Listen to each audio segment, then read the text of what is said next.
رمضان رمضان۔ السلام علیکم ناظرین، میں ہوں آپ کا میزبان فاروق جان۔ آپ دیکھ رہے ہیں رمضان ٹرانسمیشن۔ ہم آج 5واں رمضان شریف ہے، 5واں روزہ ہے ماہ مبارک کا، عشرہ رحمت کا۔ تو آج ہمارے ساتھ جو ہے تشریف فرما ہے اسٹوڈیو میں حضرت علامہ مولانا قاری ادریس صاحب، جو کہ آج پہلے دن تشریف لائے ہیں۔ روزانہ ہمارے ساتھ جو کہ قاری عبدالغفور ساجد الوری صاحب ہوتے ہیں، آج وہ کسی کام کی وجہ سے مصروفیت تھی، ان کی وجہ سے اسٹوڈیو نہیں پہنچ سکے۔ تو قاری ادریس صاحب نے تو پہلے ہی آنا تھا، ان سے ٹائم ہو گیا تھا، لیکن آج تھوڑے سا وہ محسوس کر رہے ہیں قاری صاحب کی کمی، عبدالغفور صاحب کی۔ تو آج ہم قاری صاحب سے پروگرام کرتے ہیں رمضان ٹرانسمیشن کا۔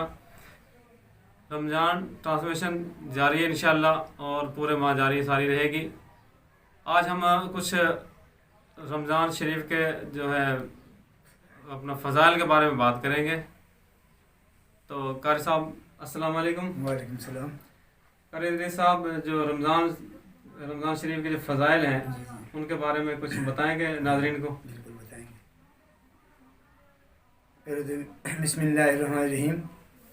خالق کائنات نے قرآن کریم کے اندر ارشاد فرمایا، یا ایھا الذین آمنوا کتب علیکم الصیام کما کتب علی الذین من قبلکم لعلکم تتقون۔ اے ایمان والو، ہم نے تم پر ماہ رمضان کے روزے فرض کیے ہیں جیسے کہ پہلی امتوں پر فرض کیے گئے تھے۔ اور پہلی امتوں کے ماہ رمضان کے روزے فرض ہونے اور امت محمدیہ پر فرض ہونے میں فرق ہے۔ پہلی امتوں پر جب ماہ رمضان کے روزے فرض کیے گئے، ان کو روزہ رکھنے کی حالت میں بولنے کی اجازت نہیں تھی، کسی امر کی کوئی بات نہیں کیا کرتے تھے۔ امت محمدیہ کے لیے اللہ کے عالم نے فرمایا کہ ماہ رمضان کے روزے رکھو اور اچھی بات کرو، بولنے کی بھی اجازت۔ فرمایا لعلکم تتقون، اور اپنے اندر پرہیزگاری اور تقوی پیدا کرو۔ پھر اس سے کیا ہوگا؟ فرمایا کہ جب تم ماہ رمضان کا روزہ رکھو گے، تمہارے سامنے سارا دن کھانے پینے کی اشیاء تمہارے سامنے، لیکن جب تم اس پرہیزگاری اور متقی بن جاؤ گے اور تقوی اختیار کرو گے، پھر یہ ہوگا، خلاق عالم فرماتے ہیں غفر لہ ما تقدم من ذنبک، فرمایا میں رب تمہارے اگلے پچھلے گناہ معاف کر دیتا ہوں، سبحان اللہ، اس ماہ رمضان کے روزے کی وجہ سے۔ اور روزہ فرمایا حدیث پاک کے سرکار دو عالم صلی اللہ علیہ وسلم نے فرمایا الصوم لی وانا اجزی بہ، روزہ صرف اللہ کی ذات کے لیے، اللہ ہی جانتا ہے میرے بندے نے روزہ کس قدر رکھا۔ درمیان میں پردے بھی حائل ہوتے ہیں، جیسے کہ بندہ مثال کے طور پہ غسل خانے کے اندر غسل کی غرض سے گیا نہانے کے لیے، اب رب اور بندے کے درمیان دوسرا کوئی حائل نہیں۔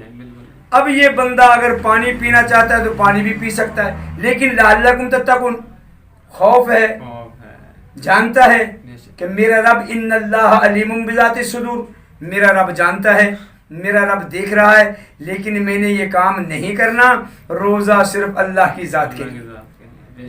اور پھر فرمایا جب ماہ رمضان کے 3 عشرے ہیں، پہلا عشرہ اولہ رحمتن، یعنی پہلے عشرے مبارک کے اندر اللہ پاک اپنی رحمتوں کا نزول کرتے ہیں، اس قدر رحمتوں کا نزول کرتے ہیں، فرمایا کوئی آئے، کوئی سائل آئے مانگے، میں رب اس کی جھولی کو اپنی رحمتوں سے بھر دوں گا، سبحان اللہ، رحمت والا معاملہ فرماؤں گا۔ دوسرا عشرہ وَأَوْسَطُهُ مَغْفِرَةٌ، فرمایا جب دوسرا عشرہ شروع ہو جاتا ہے تو اللہ پاک فرماتے ہیں اے میرے بندے مجھ سے معافی مانگ اپنے گناہوں کی، ندامت کی، فرمایا معافی مانگ، ندامت کے آنسو بہا، مجھ رب کو تو مہربان پائے گا، اس قدر مہربان میں رب تیرے گناہوں پہ اپنی رحمت والے قلم پھیر دوں گا۔ اور فرمایا تیسرا عشرہ وَإِتْقُم مِّنَ النَّارِ، تیسرا عشرہ جہنم سے آگ کی خلاصی کا ہے۔ فرمایا وہ جہنم کی آگ جس سے ہم ہر نماز کے بعد پناہ مانگتے، اللہ جہنم کی آگ سے پناہ نصیب فرما۔ اللہم انی سکرات الموت و غمرات الموت، فرمایا موت کی تلخی سے پناہ مانگتے، گھبراہٹ سے پناہ مانگتے، تو اللہ پاک فرماتے ہیں میرے بندے اب جب جو آخری عشرہ ہے جس کے اندر لوگ اعتکاف فرماتے ہیں، فرمایا آ میرے بندے اتنا رو، میرے سامنے عاجز ہو جا، فرمایا یہ آخری اشرا جہنم کی آگ سے خلاصی کر۔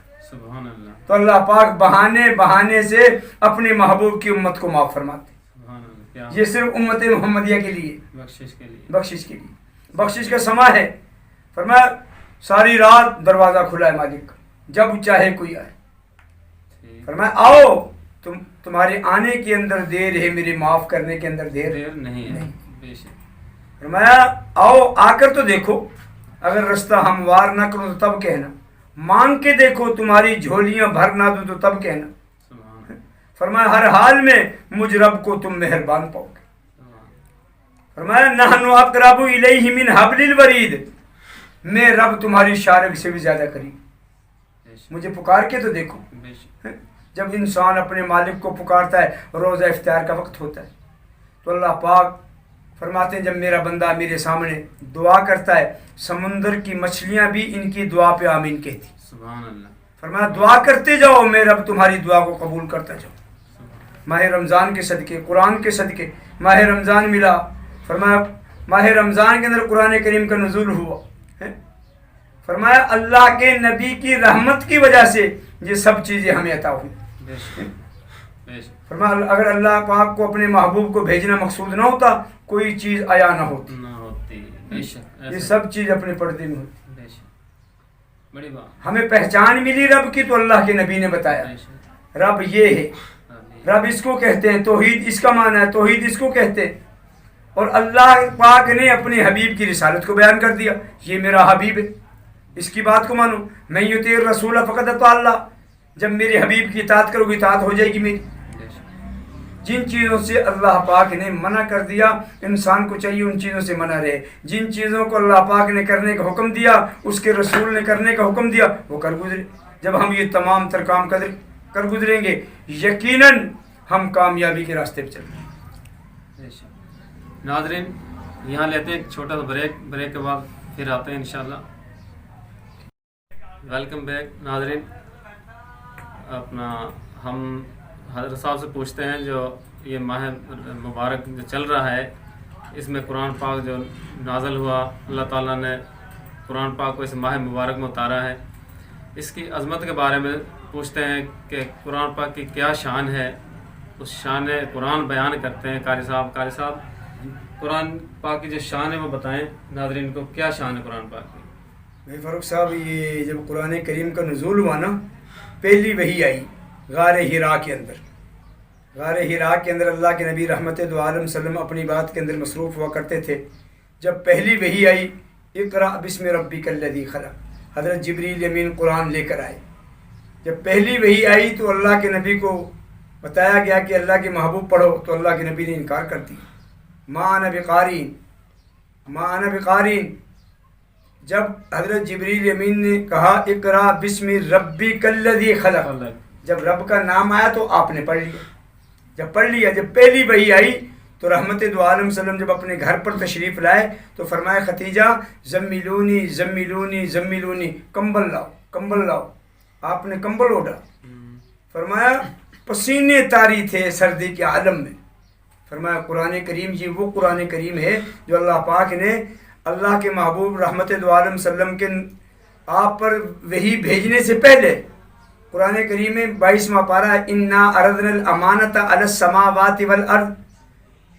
فرمایا اے آسمان، اے زمین، میری امانت کا بوجھ اٹھا سکتے ہو؟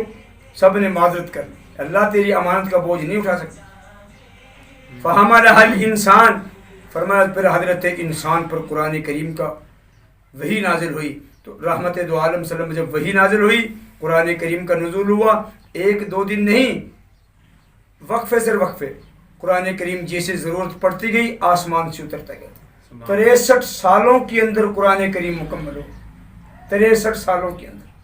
یہ قرآن کریم وہ کتاب ہے، فرمایا جس کے اندر اللہ پاک فرماتے ہیں الف لام میم ذالک الکتاب لا ریب فیہ ھدی للمتقین، فرمایا اس کے اندر کوئی شک و شبہ کی گنجائش ہے نہیں، لا ریب ہے، با عیب ہے، اور جس کے لیے اللہ پاک 14ویں پارے میں فرماتے ہیں انا نحن نزلنا الذکر و انا لہ لحافظون، ہم نے ہی اس کلام کو نازل کیا اور ہم خود ہی اس کی حفاظت کریں گے۔ اس کی وجہ کیا تھی؟ یعنی پہلی جو کتابیں تھی آسمان کی، توریت، زبور، انجیل، ان کے اندر ان لوگوں نے رد و بدل کر دیا تھا اپنی مرضی سے۔ یعنی جیسے کہ قوم بنی اسرائیل کے اندر ایک شخص بیمار ہوا تو کہنے لگا کہ 30 روزے اگر میرے مالک نے مجھے شفا دے دی 40 کر دوں گا۔ انجیل میں بھی رد و بدل کر دی۔ جب دیکھا ان کتابوں کے اندر لوگوں نے رد و بدل کر دیا تو اللہ پاک نے فرمایا انا نحن نزلنا الذکر و انا لہ لحافظون، فرمایا ہم نے ہی اس کلام کو نازل کیا، ہم خود ہی اس کی حفاظت کریں۔ اور یہ کلام وہ ہے جس کے لیے خلاق عالم فرماتے ہیں ورتل القرآن ترتیلا، رتل القرآن ترتیلا، فرمایا قرآن پڑھو، فرمایا پڑھتے چلے جاؤ اور بہشت برین کی سیڑھیاں چڑھتے چلے جاؤ۔ ورتل کما ترتل، پڑھتے جاؤ اور جنت کی سیڑھیاں چڑھتے جاؤ۔ یہ کلام وہ ہے جس کے ایک لفظ پڑھنے سے 10 نیکیاں ملتی۔ الف ایک لفظ ہے، لام علیحدہ لفظ ہے، میم علیحدہ لفظ ہے۔ اگر ہم یکساں پڑھیں الف لام میم، یہ 3 حروف ہیں، فرمایا 30 نیکیاں ملتی ہیں، 30 خطائیں معاف ہوتی ہیں، 30 درجات بلند ہوتے ہیں۔ کتنا بڑا انعام ہے، کتنا بڑا انعام ہے۔ اور پھر ماہ رمضان میں روزے کی حالت سے 70 گنا زیادہ اللہ پاک اپنے بندے کو ثواب عطا کرتے ہیں۔ اور فرمایا فہمن او بلا فہمن، امام مالک رحمۃ اللہ علیہ سے کسی نے پوچھا امام صاحب قرآن کو سوچ سمجھ کے پڑھا جائے یا بغیر سوچے سمجھے؟ فرمایا ان سے کہنے کا مراد یہ تھی کہ یعنی ترجمے سے پڑھے بغیر ترجمے کے۔ آپ نے فرمایا فہمن او بلا فہمن، ترجمے سے پڑھو تب بھی ثواب، بغیر ترجمے کے پڑھو تب بھی ثواب۔ فرمایا اس کا پڑھنا ثواب، اس کا سننا ثواب۔ یہاں تک ایک مرتبہ رحمت دو عالم صلی اللہ علیہ وسلم نے فرمایا اے میرے صحابی آؤ ممبر پہ بیٹھو، قرآن پاک پڑھو۔ یہ قرآن کریم مجھ پر نازل ہوا ہے لیکن پڑھتا رہا، آج سننا چاہتا ہوں۔ قرآن پڑھنا سنت ہے، سننا فرض ہے، سننا فرض ہے۔ فرمایا پڑھا جا رہا ہے، اللہ کے نبی سن رہے ہیں۔ یہ وہ کلام ہے جس کلام نے انسانوں کی کایا بدل دی۔ تو فیل دوسی جیسے انسان وہ آیا، ملک یمن سے آئے مکہ مکرمہ میں، اور وہ کافر کہنے لگے آپ اس طرف بھی چلے جائیں، اس طرف بھی، اس طرف نہ جانا حرم محترم کی طرف۔ کیوں؟ وہاں پر اللہ کے نبی حرم محترم میں قرآن کریم کی تلاوت کر رہے ہیں، ایسا نہ کہ مسلمان ہو جائے۔ تو طفیل دوسی نے جب اللہ کے نبی کا کلام سنا، کلام خدا کا ہو، زبان میرے مصطفیٰ کی ہو، فرمایا کیا کمالات تھے، اس طرح جس طرح آسمان سے قرآن کا نزول ہو۔ تو طفیل دوسی نے قرآن سنا تو کہنے لگا یہ کلام کوئی شاعرانہ کلام نہیں ہے، یہ کلام تو رب کا کلام ہے۔ کلام سن کر فوراً اللہ کے نبی کے قدموں میں بیٹھ گئے، یا رسول اللہ صلی اللہ علیہ وسلم فدا کا ابی و امی، آپ پر میری ماں باپ قربان ہو جان، اللہ کے نبی مجھے کلمہ پڑھا دیجیے۔ اسی کلام کو سن کے حضرت فاروق اعظم 22 لاکھ مربع میل کے حاکم تھے، جب قرآن سنا تو مسلمان۔ کہتے ہیں نا شاعر کہتے ہیں شان کریمہ مجھے مایوس نہ کرنا، تقدیر بدلتی ہے دعاؤں کے اثر سے۔ یہ کلام وہ کلام ہے جس کا پڑھنا ثواب، سننا ثواب، چھونا ثواب، دیکھنا ثواب، حتیٰ کہ یہاں تک کلام کی تو دور کی بات ہے، ایک بوسیدہ غلاف ہے، آپ مسجد میں جاتے ہیں، غلاف الماری سے نیچے گرا ہوا ہے، آپ اس کو اٹھاتے ہیں، یوں منہ سے لگاتے ہیں، چومتے ہیں، آنکھوں سے لگاتے ہیں۔ کسی نے پوچھا باہر تو آپ کو ایک رومال ملا تھا، آپ نے جھاڑ کر جیب میں دھر لیا، وہ تو ریشمی کپڑا تھا، یہ بوسیدہ کپڑا ہے۔ تو کہنے والا کہتا ہے آپ کو معلوم ہے وہ کپڑا قیمتی ہے، ریشمی ہے، لیکن وہ عام کپڑا ہے، لیکن اس بوسیدہ غلاف کا تعلق قرآن سے ہے، جس کا تعلق ہاں جی جس کا تعلق قرآن سے ہو اس کے مرتبے بلند ہو جائے، وہ قیمتی ہو جاتا ہے، وہ قیمتی ہو جاتا ہے۔ جب ہم آج ماہ رمضان میں نماز تراویح کے اندر پڑھتے ہیں، ویسے تلاوت کرتے ہیں، فرمایا یہ کلام وہ ہے جو اپنے پڑھنے والے کی شفاعت کرے۔ وَنُنَزِّلُ مِنَ الْقُرْآنِ مَا هُوَ شِفَاءٌ وَرَحْمَةٌ لِّلْمُؤْمِنِينَ، پڑھنے والے کی شفاعت کرے گا، یہاں تک جھگڑا کرے گا سبحان اللہ، تو اللہ کے عالم فرمائیں گے جاؤ میں نے اپنے بندے کو معاف کر دیا۔ ناظرین بہت ہی اچھی باتیں قرآن پاک کی شان بیان کی قاری صاحب نے بہت زبردست انداز میں۔ ناظرین آپ کو پتہ چل گیا ہوگا کہ قرآن پاک کی شان کیا ہے۔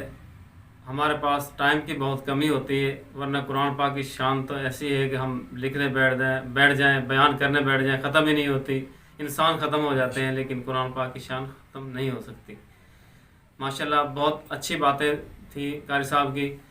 اور ناظرین اس کے ساتھ ہی ہم پروگرام کا اختتام کرتے ہیں اور نیکسٹ میں انشاءاللہ پھر ملاقات ہوگی۔ ناظرین اگر یہ پروگرام آپ کو پسند آئے تو اس ہمارے جو یوٹیوب چینل پہ میو نیوز کے نام سے جو چل رہا ہے اس کو لائک بھی کریں، سبسکرائب بھی کریں اور بیل آئیکن بھی جو ہے پریس کریں تاکہ آپ کو ہماری آنے والی ہر ویڈیو ملتی رہے، اور اسی طرح آپ مستفید ہوتے رہیں رمضان ٹرانسمیشن سے۔ یہ رمضان ٹرانسمیشن انشاءاللہ یہ پورے مہینے جاری رہے گی۔ ہم یہ پروگرام ماہ مبارک کے حوالے سے کرتے رہیں گے، ہمارے پاس مہمان بھی مختلف آتے رہیں گے، انشاءاللہ یہ چلتا رہے گا اور آپ کو فائدہ ہوتا رہے گا۔ السلام علیکم، اللہ حافظ۔